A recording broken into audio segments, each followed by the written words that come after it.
Mummy செய்யப்பட்ட கணவரின் உடலுடன் 4 ஆண்டுகளாக உறங்கி வந்த மனைவி மர்ம சடங்குகள் செய்த அமானுஷ்ய சம்பவம் ரஷ்யாவில் நிகழ்ந்துள்ளது.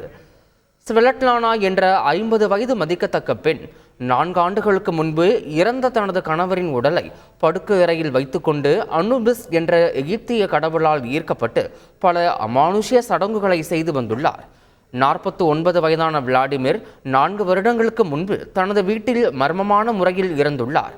2020 டிசம்பரில் ஸ்வெட்லனாவுக்கும் விளாடிமிருக்கும் இடையே சண்டை வந்ததாகவும் தனது கணவரை திட்டிய ஸ்வெட்லனா அவர் இறந்துவிட வேண்டும் என்று கூறிய உடனேயே விளாடிமிர் கீழே விழுந்து இறந்ததாகவும் கூறப்படுகிறது.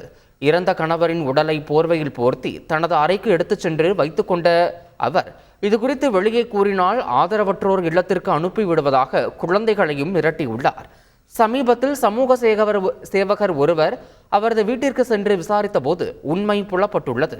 மம்மி செய்யப்பட்ட விளாடிமிரின் காலடியில் எகிப்திய சிலுவை, டோரட் கார்டுகள், தாயத்துகள் மற்றும் விலங்குகளின் மண்டை ஓடுகள் படங்கள் உட்பட பல அமானுஷ்ய பொருட்களை போலீசார் கண்டுபிடித்தனர்.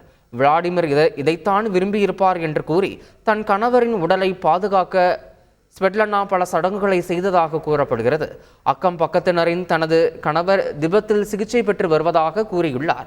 ஸ்வெட்லனாவிற்கு மனநல பாதிப்பு இருப்பதாக கருதப்படும் நிலையில் அவர் கைது செய்யப்பட்டதுடன் அவரது 4 குழந்தைகளும் பாதுகாப்பாக அழைத்துச் செல்லப்பட்டனர். செய்திகளை உடனுக்குடன் தெரிந்து கொள்ள உடனே சப்ஸ்கிரைப் பண்ணுங்க.